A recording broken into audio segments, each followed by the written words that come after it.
Hello and welcome to a new video. In today's video, we're going to take a look at a full Eeveelution team. And yeah, today, because we have the community day already yesterday and also today going on for Eevee, I wanted to take a look at if it's possible to have a full Eeveelution team that still works. Because Eeveelutions, especially of course the Umbreon, have been very solid in Pokemon Go PvP for quite a long time, but especially recently have been kinda, I don't know, lackluster. You don't really see those Pokemon anymore at all. Even Sylveon had a little bit of play after its first release, but nowadays it just doesn't. And with the community day that we had here again, we kind of missed the opportunity there to try to make them a little bit better. We got the same moves that they always had, but like none of them are really having a great ranking on Poke right now, which is kind of sad because like they're such iconic Pokemon. I wish that they would make something cool for them. And the funny thing is, like, they have a signature move in Last Resort that only really I think the Eeveelutions can currently learn in Pokemon Go. But Last Resort isn't even really a strong move, and so yeah, I'm not too sure why they didn't go ahead and make Eeveelutions a little bit better. But as we will see here today, we're going to have actually a team that still worked out quite well, which was very, very surprising for me. And we will see here as well that we're going to be able to win the first battle. Next opponent here, we're going to encounter a Drifblim lead, which of course is going to be a very favorable lead for ourselves. As you'll see here, Drapion is coming through. We're going to be able to, still have some neutral play here with Last Resort. But again, Last Resort should have been such a stronger move than it is currently. I'm actually going to see real quick on how strong this move actually is, because I know it is not a great move at all. It is still the best coverage move though on Umbreon, because the other move that Umbreon could currently learn if you want to evolve it is going to be the move of Psychic, which got nerfed so many times because of Medicham in the past, which again actually doesn't really make too much sense nowadays because Medicham is nowhere because Counter got nerfed. So I wish that the Psychic would get a ginormous buff for the upcoming season, but I don't know if you're going to see that. But anyway, Last Resort here is not the strongest move. Last Resort is 90 damage for 55 energy. There are moves, for example, like Avalanche, which is just a random Ice-type charge move that a lot of Pokemon can learn, which is also 90 damage for 45 energy, which is 10 less energy than Last Resort, which is a special move that I think only currently is learned by the Eeveelutions, as far as I know. So yeah, it's only from the Eeveelution. So like, I don't know why they didn't make the move better. Like, if we would have got Last Resort as like, I don't know, like a 130 damage move even for 55 energy, I think this would have been such a cooler move for Niantic or whatever, because he would have had then for all Pokemon some nice neutral coverage that would allow you to do so much damage against opponents while not being overpowered at all, because it's a normal type move. It's not going to be stab on anything or whatever other than on Eevee itself, but it's also never going to be super effective. So you have the opportunity here with Last Resort to have a move that's absolutely amazing and not overpowered at the same time, because you only have it on certain Pokemon and they all don't have the greatest stats for PvP either.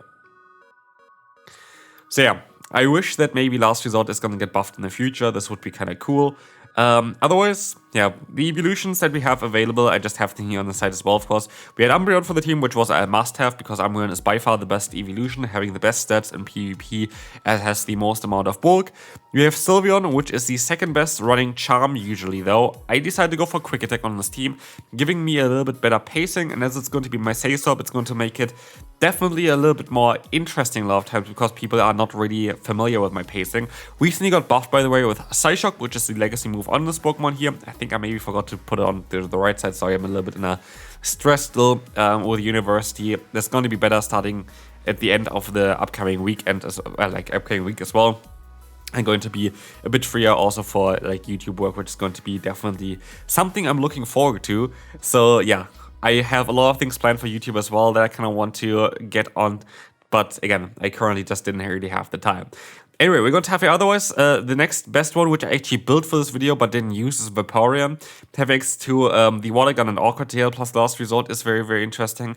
But for this team itself, Flareon, which is only the 5th best Eeveelution here at rank 662, was a must-have for me. It got buffed this season with Ember, but also it is functioning as basically something that I really need for this team. It functions as like the best answer for Bug-type Pokemon. We have our lead here as Umbreon, which is going to be weak to Bug-types, and Bug-type Pokemon are just very common, like here the Scizor.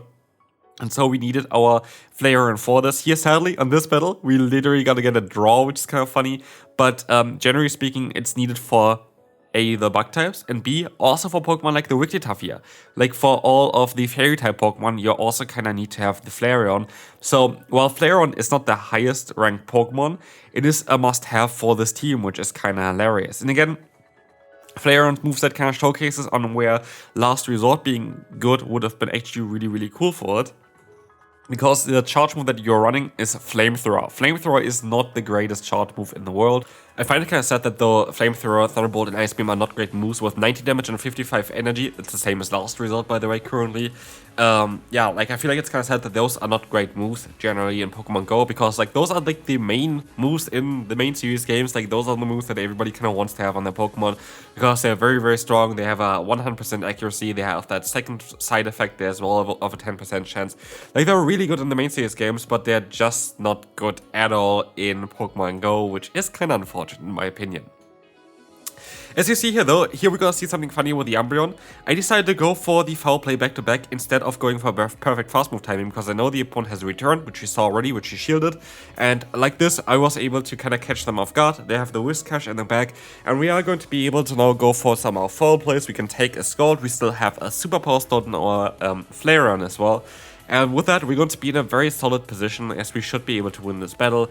I'm going to commentate a little bit more the battles now as well. But yeah, again, I feel like Eeveelutions all have some potential, but in my opinion, the best play that like Niantic or Scopely could do is make Last Resort way, way stronger. Like, I feel like there's no reason not to have this move one of the strongest moves in the game, because none of the Eeveelutions is going to be absolutely busted with it. Absolutely not. So even if it's like, yeah, 120 damage and 50 energy or something like this, you will not have a broken Eeveelution with it.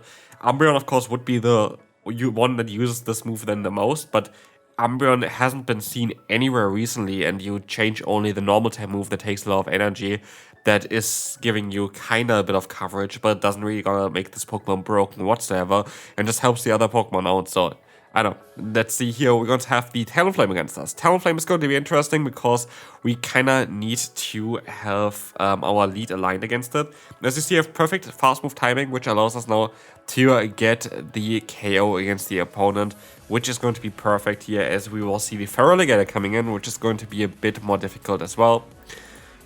This is going to, yeah, allow us to go into our Sylveon. We kind of need to try to get some fast move pressure onto them in order for us to get the KO here, hopefully, against them.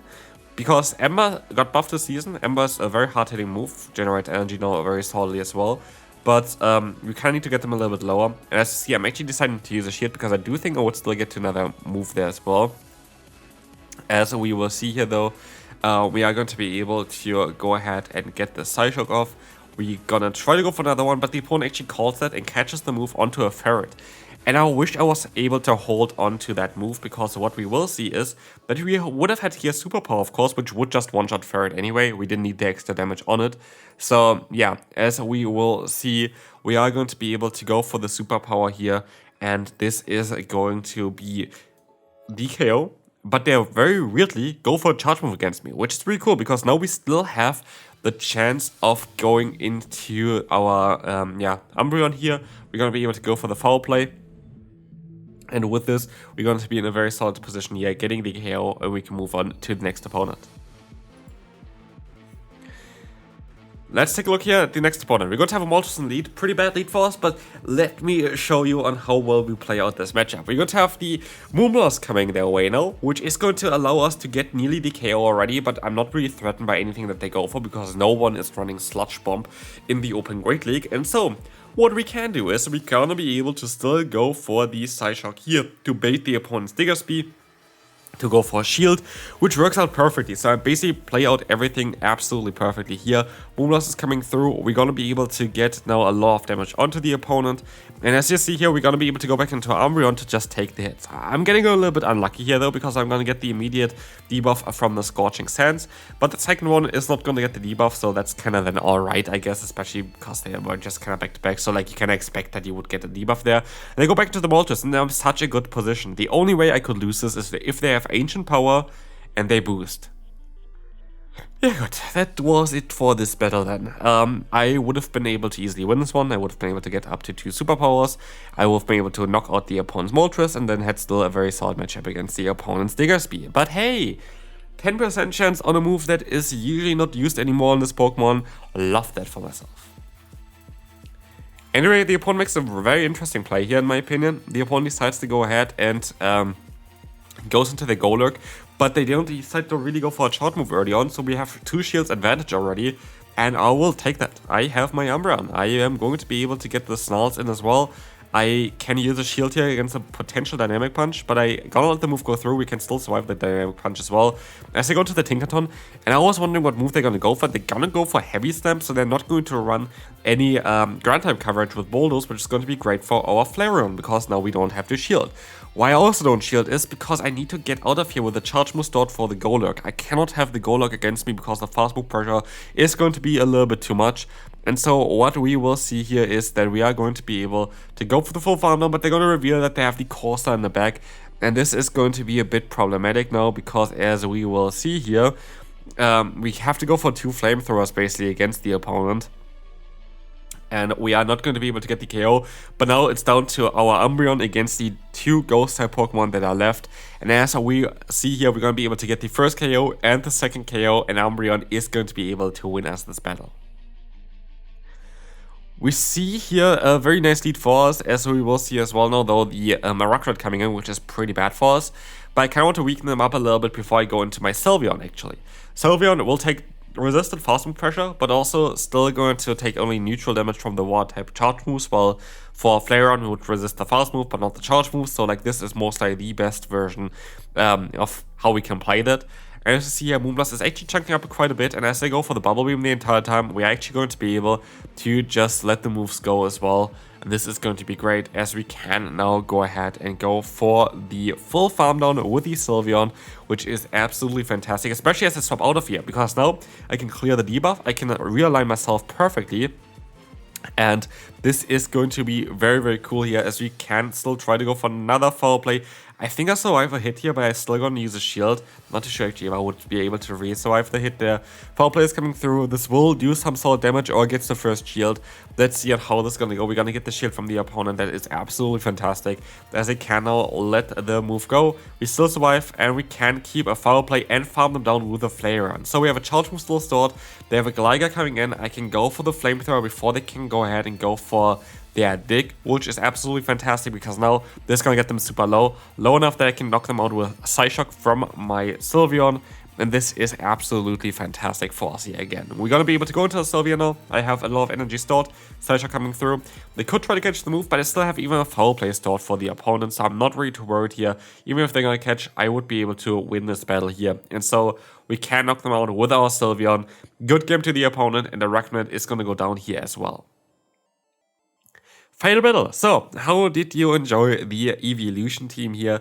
Honestly, it worked out way better than I expected. For sure, I'm currently not at the highest elo. I'm at like 2,400, kind of around there. The thing is, of course, yeah, I'm currently very busy IRL. I will try to concentrate more on trying to get high up into elo range as well as soon as I'm done with university, which is going to be literally at the end of this week's upcoming week there. So yeah, definitely stay tuned for that one. I will try to climb up as fast as possible. We had a lot of issues with like lag in the beginning of the season as well, so like that's kind of something that at least isn't really as impactful anymore, which is great. And so I'm kind of excited. Here we had actually a little bit of lag where I gave the opponent one free fast move. I couldn't swap out in time.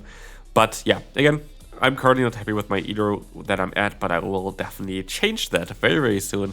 We have a bit more time to think about teams, and yeah, I'm gonna try to get a lot of climbing teams here and a lot of content towards it out on YouTube as well. Definitely stay tuned for that one. As you see here though, for the final battle, we're going to see Morpeko, and again, last resort. While not being the greatest one there, it is still going to be the best move that we can go for, as it is going to allow us to do at least half of the opponent's health. But you know what's also kind of great? Morpeko's moves here are all going to be resisted on my Umbreon now, but I expected them to try to catch the move, so I will be able to swap out into my Flareon, which can take the Weather Ball from the opponent.